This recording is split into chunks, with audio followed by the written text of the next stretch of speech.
A mansion is on the market for $10 and no one wants to buy it.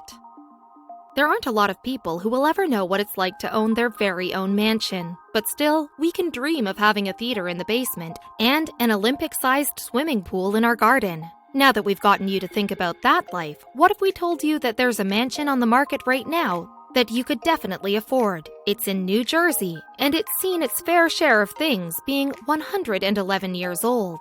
There is a catch, of course.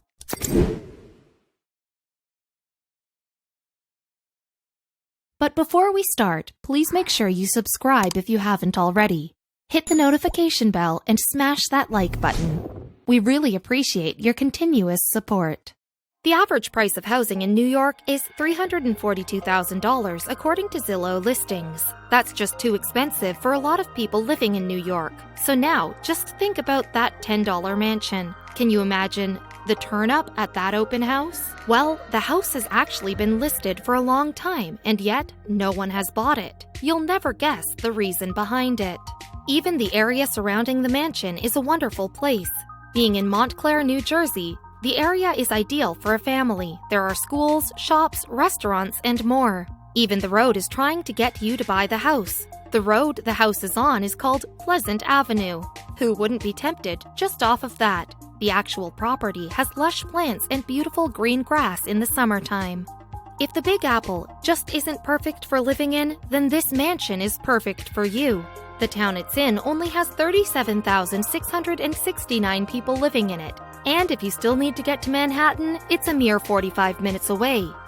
Those are only a few of the pros, so just why has no one put in an offer yet? With this mansion being so seemingly perfect, there is one condition on buying this house, and it was too much for most people. Architect Dudley S. Van Antwerp designed and built the mansion in 1906. This was only 6 years after he started his own practice, but went on to design and build famous buildings like the Yacht Club on Long Island and the Montclair Wauketung Avenue Congregational Church. The mansion has so much history and memory inside its walls. With this in mind, why would the mansion be listed for the small sum of $10? The mansion lives up to its name by having 4,000 square feet of room inside its walls, including space for a huge family, like 6 bedrooms and 3.5 bathrooms. There's even more when it comes to amenities. Who would ever need more space? If you purchased the property, just imagine what you could do with all the spare rooms in the house. We recommend a library to go with your silk gown and pipe. Did we mention amenities? Ah yes, your back garden would be 2.5 acres. You could build, host, or do pretty much anything you can think of here. If you're crazy enough, we're pretty sure you could fit a Ferris wheel somewhere. There's already a gazebo and a tennis court on the property. Oh, and let's not forget the old carriage house that could be revamped into something of a game room or outdoor theater. So now that you've heard every single positive thing about this mansion, it doesn't take a genius to understand that $10 is a little bit of an under-evaluation. $10 isn't even a fancy meal with a large family, so what gives? The mansion is actually valued at around $1.35 million. Yikes! There's a tidy sum that almost no one can actually afford. But it's fair if you look at what you're actually getting. You already know about the renowned architect that built the house, but there's another person of fame tied to this mansion. It's none other than the former captain of the Notre Dame football team, Aubrey Lewis. He was an amazing football player in his time, and he even had his old high school name, their field house, after him. But even though he was destined for greatness, Aubrey would never see it through. He didn't go down a path of professional player, and instead decided to do something else. When it comes to first, Aubrey Lewis was no stranger to them. He was the first African-American captain for any football team and afterwards went on to be the first training class of African-Americans for the FBI. When his career was done, he came back to Montclair. He said that it was his real home and even settled here. In 2001, unfortunately, he passed away from heart complications. The BNE Real Estate Group bought the property soon after he died and planned on adding more houses on the property. but something stopped them. After the real estate group bought the property, they agreed to keep the mansion completely intact because of its heritage. Because of this, they couldn't build the houses they wanted to. They had to come up with a new plan. They figured out another way of doing things.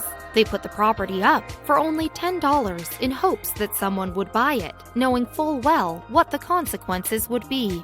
So, how bad could the deal be that people would turn up a $10 mansion? The problem with the property is that the mansion can't stay where it is in Montclair. So, if someone buys the property, they'll be responsible for moving the house elsewhere. That's a huge cost. This is why everyone who's been interested has turned and ran. Carmen Warren of Montclair says it best. Where are they going to put it? Why would I want to buy such a big monstrosity of a house and don't know where to put it? That's a lot of house to move. We couldn't agree more. Whoever purchases the mansion is going to be responsible for not only moving the residence within a quarter mile of its current location, but they must pay for all of the costs that come with buying a new home. The buyer is also going to be required to go through all of the necessary renovations before lifting the mansion, which all needs to be paid out of pocket. That's going to get real expensive real fast. Due to the old age of the mansion, the seller is offering $10,000 to help with any renovations that need to be made throughout the property. That's a generous offer at first glance, but when you think about all of the necessary repairs on top of the relocation, the cost is going to be astronomical. The total effort is estimated to cost around $200,000, which is still less than what the mansion is worth, but it's still a great deal of money. Not including the moving cost, the buyer will have to do lead paint and asbestos checks. Considering the age of the mansion, it is a very real concern. Lorena White, a real estate agent for Prominent Properties Sotheby's International Realty, said, "In addition to moving it, the cost of any kind of repairs and renovation requires that it be done to historical guidelines. That tends to be expensive. Whoever buys this home has got to be the world's biggest history buff."